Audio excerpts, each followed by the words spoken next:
बच्चों drift velocity क्या है, आज हम उसके बारे में पढ़ेंगे। इलेक्ट्रॉन्स की चार्ज की जो ड्रिफ्ट वेलोसिटी, यहाँ पे मैं आपको ड्रिफ्ट वेलोसिटी के साथ यहाँ पे मैं आपको ये तो पूरा एक्सप्लेन करूँगा, लेकिन इसके साथ मैं रेजिस्टिविटी का एक फॉर्मूला भी डिराइव करके दूंगा। तो अभी यहाँ पे सबसे पहले तो explain the drift velocity of electron in a conductor in the presence of external electric field. सबसे पहले एक एक्सटर्नल इलेक्ट्रिक फील्ड जो होगा उसके प्रेजेंस में इलेक्ट्रॉन की ड्रिफ्ट वेलोसिटी क्या है वो हमें यहाँ पे देखना है। तो बच्चों सबसे पहले मान लो यहाँ पे ये है एक बैटरी, ये है एक बैटरी, यहाँ पे बैटरी का नेगेटिव ये है, ये बैटरी का पॉजिटिव है, ये है वायर, यहां से ये वायर निकला और यहां पे है मान लो एक रेजिस्टेंस, ये रेजिस्टेंस, ये है V वोल्ट की बैटरी, ये बैटरी का पॉजिटिव, ये बैटरी का नेगेटिव और ये है वायर। अब यहाँ पे मुझे ड्रिफ्ट वेलोसिटी क्या है वो आपको बताना है। तो बच्चों ड्रिफ्ट वेलोसिटी के अंदर जो कंडक्टर होता है उसको मैं थोड़ा एनलार्ज करके आपको दिखाऊंगा। ये जो वायर है, ये वायर, ये क्या है, कंडक्टर। इसको मैं एनलार्ज करके दिखाता हूँ इसको। तो बच्चों जब मैं इसको एनलार्ज करूंगा यही वायर को, तो ये वायर आपको इस तरह से दिखेगा। ये क्या है, जो थिन वायर था उसको जूम करके एनलार्ज करके दिखाया। तो बच्चों यहाँ पे क्या होगा, यहाँ पे अंदर ये जो मटेरियल है वो मटेरियल के यहाँ पे उसके एटम्स होंगे जो अपनी जगह पे फिक्स होंगे, और बीच में जो जगह है उसमें फ्री इलेक्ट्रॉन्स, कंडक्टर के अंदर फ्री इलेक्ट्रॉन्स बीच में घूमते हैं। तो जो फ्री इलेक्ट्रॉन्स होते हैं, यहाँ पे मैं आपको बता दूं, ये जो फ्री इलेक्ट्रॉन्स होंगे, ये मैंने ड्रॉ किया, ये फ्री इलेक्ट्रॉन, यहाँ पे ये फ्री इलेक्ट्रॉन यहाँ भाग रहा है, दूसरा कोई फ्री इलेक्ट्रॉन यहाँ भाग रहा है, फिर मान लो कोई फ्री इलेक्ट्रॉन यहाँ भाग रहा है। रैंडम मोशन करेंगे, जितने भी फ्री इलेक्ट्रॉन होंगे वो रैंडम मोशन करेंगे, यहाँ वहाँ कहीं भी भाग रहे हैं। लेकिन बच्चों जैसे ही आपने बैटरी ज्वाइन कर दी, बैटरी आपने ज्वाइन की, तो आपको मालूम होना चाहिए कि यहाँ से ये जो नेगेटिव एंड है, यहाँ से सभी इलेक्ट्रॉन को एक फोर्स मिलेगा जिसको हम बोलेंगे इलेक्ट्रोमोटिव फोर्स। तो सभी इलेक्ट्रॉन ये डायरेक्शन में भागेंगे, सभी इलेक्ट्रॉन ये डायरेक्शन में भागेंगे, जितने भी फ्री इलेक्ट्रॉन्स होंगे वो सभी इलेक्ट्रॉन ये डायरेक्शन में भागेंगे। तो बच्चों अब क्या होगा, ये कंडक्टर के अंदर जो इलेक्ट्रॉन रैंडम यहाँ वहाँ कहीं भी घूम रहे थे, वो इलेक्ट्रॉन एक साथ सभी राइट हैंड साइड ही भागेंगे। तो ये जनरेट होगा इलेक्ट्रॉन का फ्लो। ये जो जनरेट हुआ वो हुआ इलेक्ट्रॉन का फ्लो, जिसको हम बोल सकते हैं इलेक्ट्रिक करंट। तो बच्चों अब क्या होगा, जैसे ही बैटरी ज्वाइन करते हो, यहाँ पे जो इलेक्ट्रॉन रैंडम यहाँ वहाँ जा रहे थे, अब सभी इलेक्ट्रॉन एक ही साइड भागेंगे। तो बच्चों अब क्या होगा, देखो मैं कोई एक इलेक्ट्रॉन का एग्जांपल लेके आपको बताता हूँ। एक ही इलेक्ट्रॉन का एग्जांपल लूंगा, जो आपको टेक्स्ट बुक में भी वही आपको देखने को मिलेगा। मान लो कोई एक इलेक्ट्रॉन अगर रैंडम मोशन कर रहा था, कोई इलेक्ट्रॉन मान लो रैंडम मोशन कर रहा था, तो वो यहाँ पे जाता, फिर यहाँ पे आता, मान लो यहाँ पे जाता, फिर यहाँ पे आता, मान लो ये इलेक्ट्रॉन। तो ये इलेक्ट्रॉन जब यहाँ पे पहुंचने वाला था, अब पीछे से ये साइड इलेक्ट्रोमोटिव फोर्स आया, तो अब क्या होगा बच्चों, अब ये इलेक्ट्रॉन वो फोर्स की डायरेक्शन में ज्यादा मूव होगा। तो अब ये इलेक्ट्रॉन जो है वो यहाँ पे चला जाएगा।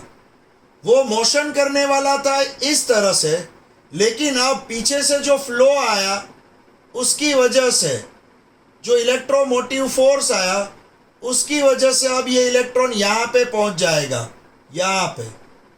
तो पहले पहुँचने वाला था ए पोजीशन पे, यहाँ पे पहुँचने वाला था ए पोजीशन पे, लेकिन ये बैटरी ज्वाइन करने से ये इलेक्ट्रॉन पहुँच जाएगा ए डैश पे, ए डैश पे पहुँच जाएगा। तो बच्चों हुआ क्या, जो इलेक्ट्रॉन अगर बैटरी नहीं थी तो यहाँ पे घूमता हुआ यहाँ पे पहुँचने वाला था, लेकिन बैटरी के आने की वजह से ये इलेक्ट्रॉन अब ये साइड जाएगा घूमता हुआ।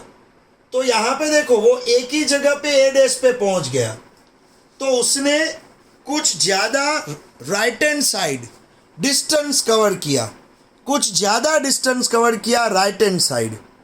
तो बच्चों यहाँ पे जो ज़्यादा डिस्टेंस कवर हो रहा है, तो यहाँ पे कुछ टी टाइम में ये डिस्टेंस जो कवर होगा वो होगा कुछ टी टाइम में। तो हमें हमें यहाँ पे वेलोसिटी चाहिए, क्योंकि जो इलेक्ट्रॉन ये साइड डिस्प्लेस हुए टी टाइम में, तो उसको कुछ वेलोसिटी मिली होगी। तो इलेक्ट्रॉन यहाँ आने की वजह पे यहाँ पे चला गया, तो जो ड्रिफ्ट हुए, इसके अंदर जितने भी इलेक्ट्रॉन थे वो सभी ड्रिफ्ट हुए, तो वो उसकी वजह से जो वेलोसिटी मिली उसको यहाँ पे आप बोलोगे ड्रिफ्ट वेलोसिटी। तो definition of drift velocity, definition of drift velocity वो आप लिख लो, the velocity of electron. Drift velocity क्या है अगर आपको पूछ ले तो वो लिख लो, डेफिनेशन ऑफ ड्रिफ्ट वेलोसिटी वो लिख लो, the velocity of electron, the velocity of electron corresponding to the displacement, the velocity of electron corresponding to the displacement by dragging due to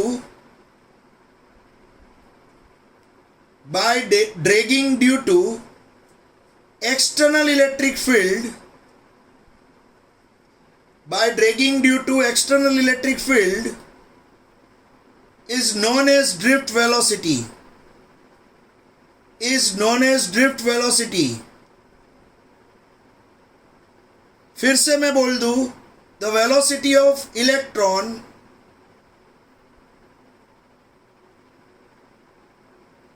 corresponding to the drift displacement, corresponding to the displacement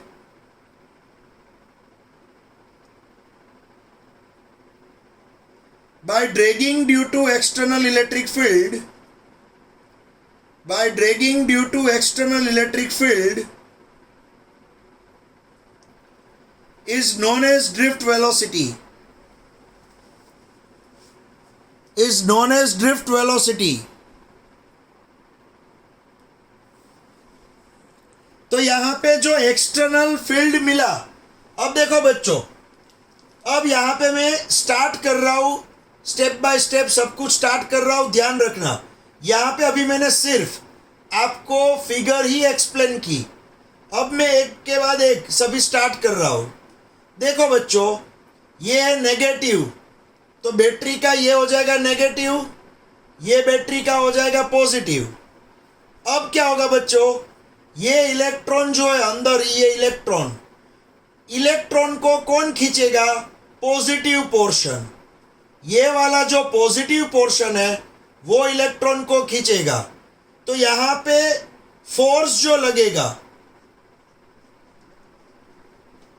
force जो लगेगा, जो ये electron को खींच रहा है, वो force लगेगा F equals to E. E means small E का मीनिंग होता है इलेक्ट्रॉन का चार्ज, कैपिटल ई का मीनिंग होता है इलेक्ट्रिक फील्ड।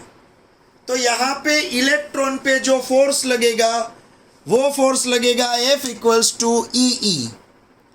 नेक्स्ट, ये फोर्स की वजह से ही इलेक्ट्रॉन राइट हैंड साइड, सभी इलेक्ट्रॉन राइट हैंड साइड जाएंगे F इक्वल्स टू ई की वजह से।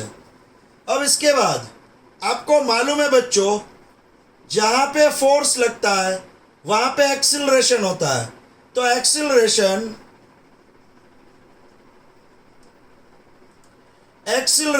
A equals to force upon mass होता है। तो ये सभी इलेक्ट्रॉन राइट हैंड साइड भाग रहे हैं, इलेक्ट्रॉन नेगेटिव होते हैं, पॉजिटिव साइड उसको खींच रही है, सभी इलेक्ट्रॉन राइट हैंड साइड भाग रहे हैं, तो उसको एक्सिलरेशन मिलेगा F अपॉन m, क्योंकि F equals to M A होता है। तो F की जगह पे ई, m का m, ये एक्सिलरेशन मिलेगा और सभी इलेक्ट्रॉन ये साइड इतने एक्सिलरेशन से जाएंगे। अब बात होगी ड्रिफ्ट वेलोसिटी। ड्रिफ्ट वेलोसिटी अब आपको मालूम होना चाहिए बच्चों, ड्रिफ्ट वेलोसिटी उसका फॉर्मूला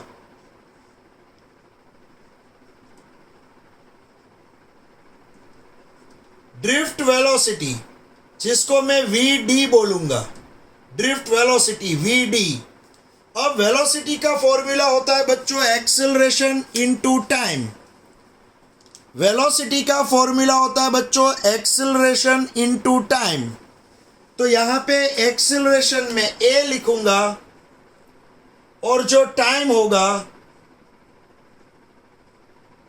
वो टाइम को मैं टाउ बोलूंगा, टाउ। ये है VD का formula, VD equals to acceleration into time. ये हो गई वेलोसिटी। तो आप तुरंत सोचोगे कि भाई ये यहाँ पे टाउ क्या है। ये जो टाउ है बच्चों वो है रिलैक्सेशन टाइम। रिलैक्सेशन टाइम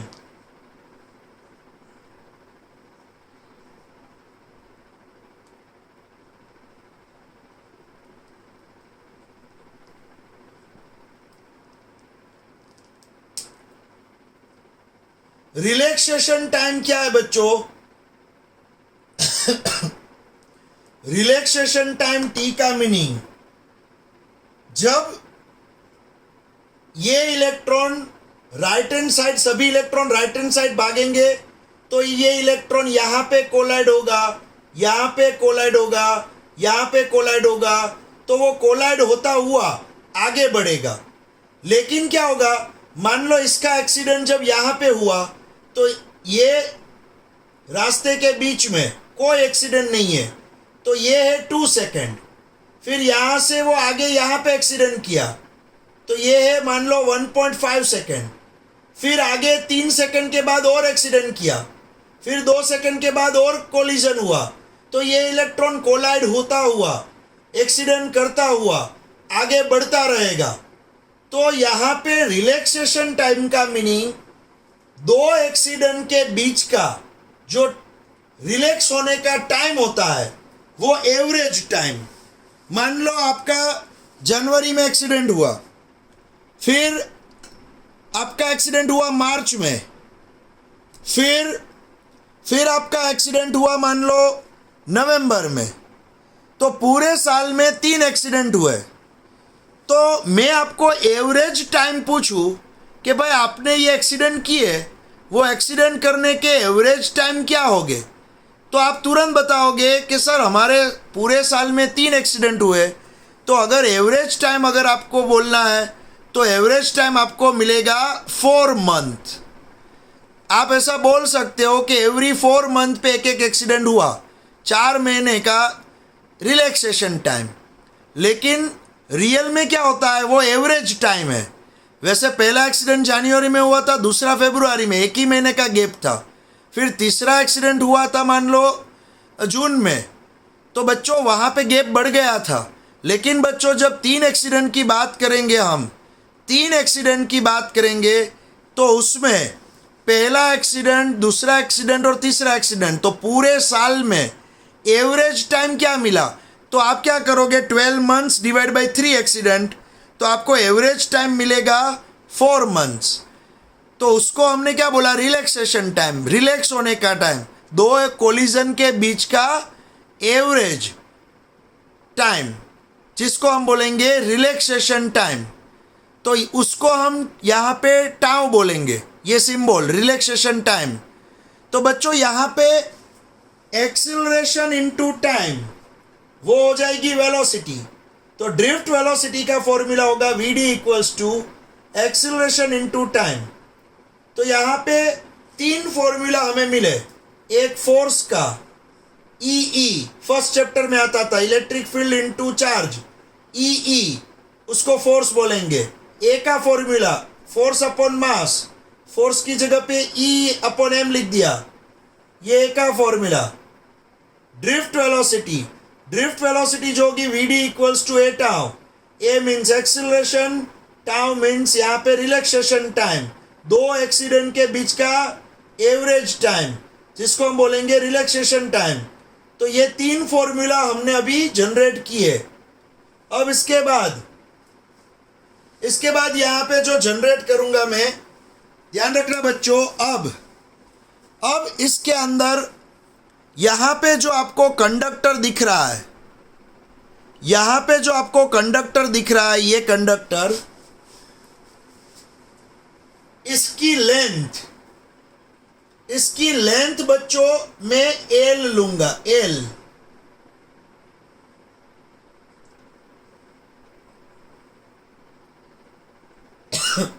इसकी लेंथ में एल लूंगा, लेंथ एल। तो आपको मालूम होना चाहिए बच्चों, लेंथ इक्वल्स टू आप क्या लिख सकते हो, आप लिख सकते हो length equals to speed into time, यहां से यहां तक पहुंचने का टाइम, जिसको मैं बोलूंगा डेल्टा टी।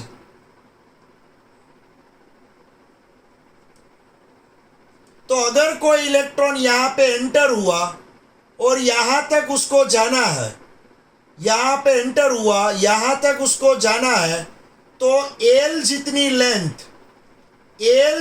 लेंथ उसको कवर करनी पड़ेगी, एल जितनी लेंथ कवर करनी पड़ेगी। तो L length equals to speed, यहाँ पे ड्रिफ्ट वेलोसिटी जो मिली वो ड्रिफ्ट वेलोसिटी इनटू टाइम, तो ये आपको लेंथ मिल जाएगी। तो बच्चों यहाँ पे जो अब नेक्स्ट पॉइंट है वो है लेंथ ऑफ दिस कंडक्टर। तो ये कंडक्टर की लेंथ क्या होगी, या तो डिस्टेंस ट्रैवल्ड, जिसको मैं बोलूंगा डिस्टेंस ट्रैवल्ड, वो क्या होगा, वो यहाँ पे मैं लिख रहा हूं।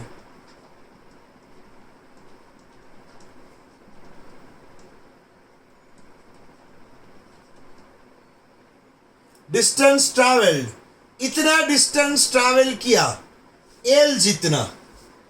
तो मैं एल का फॉर्मूला लिखूंगा बच्चों, एल इक्वल्स टू क्या होगा, L equals to vd into delta T. मैं यहां पे लिखूंगा L equals to vd into delta T.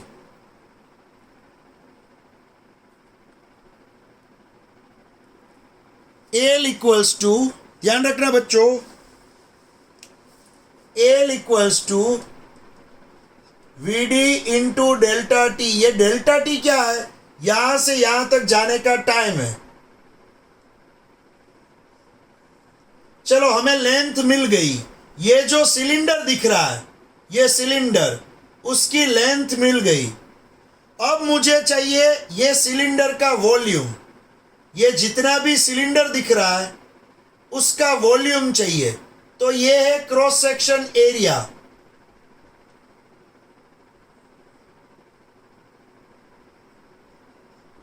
Cross section area, इसका क्रॉस सेक्शन एरिया ए। तो मुझे चाहिए वॉल्यूम ऑफ द कंडक्टर। अब जो नेक्स्ट स्टेप होगा वो होगा वॉल्यूम ऑफ द कंडक्टर। यहाँ पे आपका next step volume of the conductor, ये V equals to volume, V equals to length into cross section area, length into cross section area. तो वो कंडक्टर का, सिलेंडर का वॉल्यूम हो जाएगा। आपको यहाँ पे जो सिलेंडर दिख रहा है उसका वॉल्यूम चाहिए, वॉल्यूम ऑफ द कंडक्टर। तो वॉल्यूम का फॉर्मूला क्या होगा, लेंथ इंटू एरिया। और लेंथ कितनी है बच्चों, ऊपर ही देख लिया, VD delta T, area A। तो यहाँ पे वॉल्यूम मिल जाएगा बच्चों आपको VD डेल्टा T और A, ये मिल गया वॉल्यूम। चलो नेक्स्ट स्टेप, इसके बाद अब नेक्स्ट स्टेप, यहां पे मुझे चाहिए the number of free electrons in conductor, the number of free electrons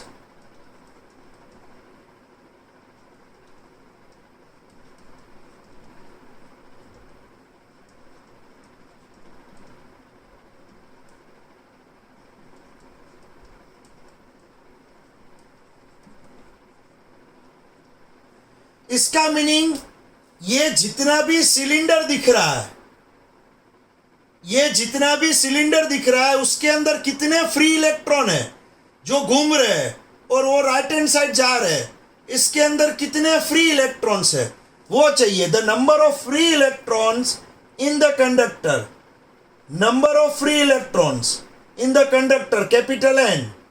अब उसका फॉर्मूला होगा small n into volume.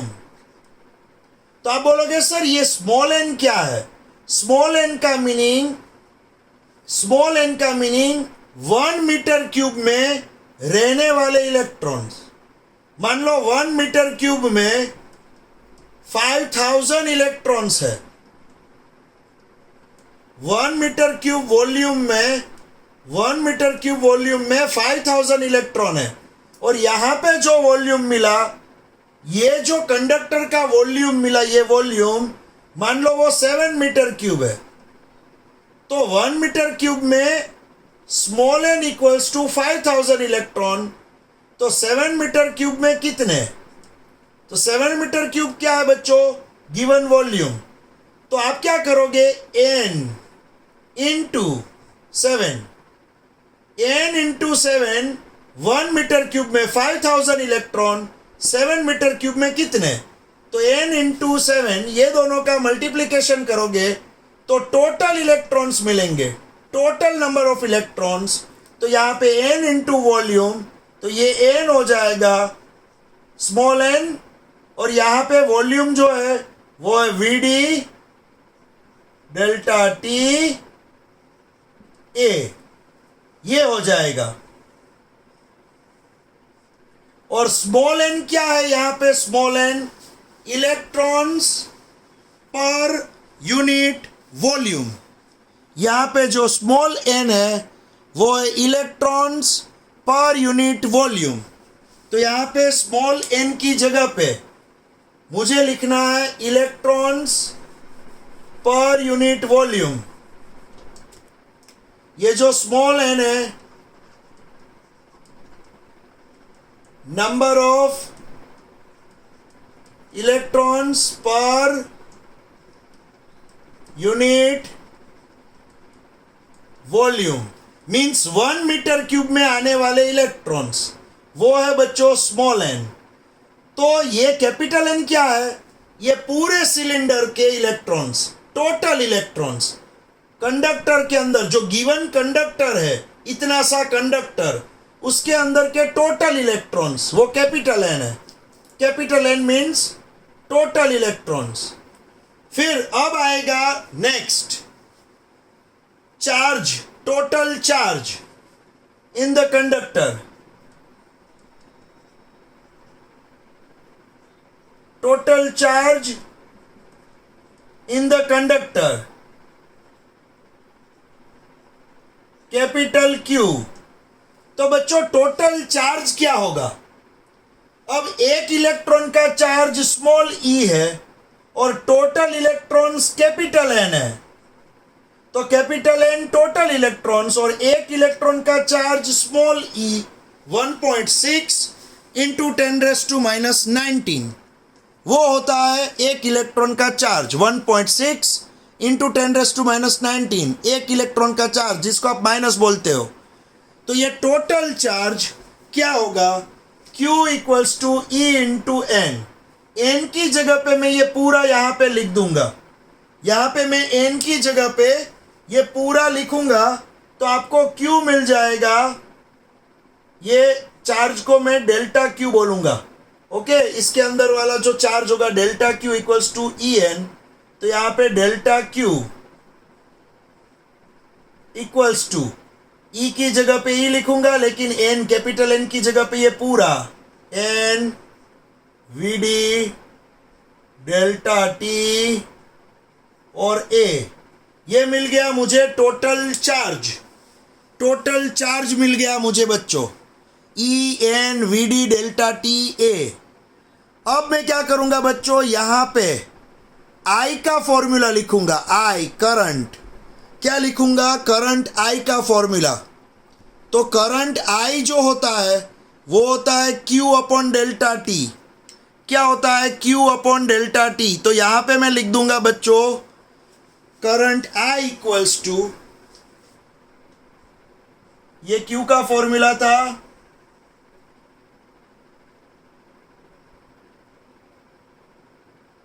Q का फॉर्मूला। अब current, electric current I equals to delta Q upon delta T, charge upon time. ये जो होता है बच्चों वो होता है यहाँ पे करंट का फॉर्मूला। तो Q की, डेल्टा Q की पूरी वैल्यू ऊपर लिख दो, तो I इक्वल्स टू, नीचे डेल्टा टी है, इसका डेल्टा टी कट हो जाएगा, तो यहाँ पे आपको ए वी एन ई ये बचेगा।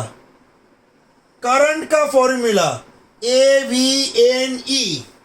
अवनी याद रखना, करंट का फॉर्मूला जो मिला लास्ट में वो मिला A V N E. Last में करंट का फॉर्मूला हमें मिल गया। करंट जो फ्लो हो रहा है ये कंडक्टर के अंदर वो हो जाएगा ए वी एन ई। ये हमें करंट का फॉर्मूला मिला। अब इसके बाद जो फॉर्मूला होगा वो करंट डेंसिटी का होगा, करंट डेंसिटी का। अब ये क्या है देखो, अभी मैं आपको पढ़ाऊँ करंट डेंसिटी। चलो यहाँ पे अभी हमें चाहिए current density. Current density J equals to होता है आई अपॉन ए। ये करंट डेंसिटी, आई की वैल्यू अवनी A V N E upon A. तो जे का फॉर्मूला हो जाएगा यहाँ पे एन ई वी डी। ये current density N E V D. Current density हमें मिल गया बच्चों एन ई वी डी। ये current density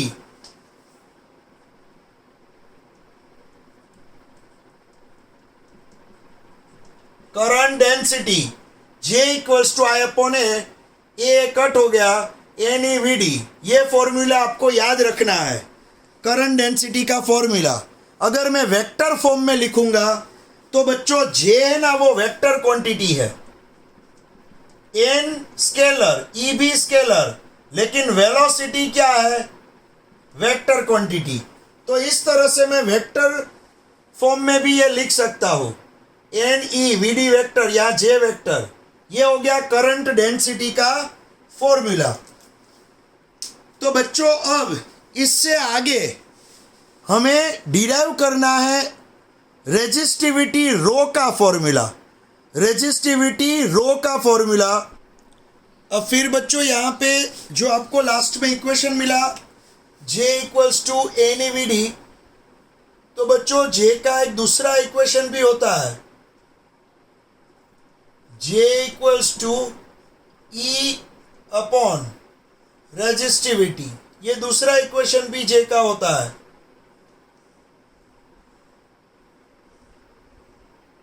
J equals to E upon rho, electric field upon resistivity, ये दूसरा इक्वेशन भी जे का होता है। मैं ये दोनों को अगर इक्वेट कर दूं, ये इक्वेशन और ये इक्वेशन दोनों को मैं अगर इक्वेट कर दूं, तो यहाँ पे बच्चों आपको मिलेगा E upon rho divide equals to N E V D.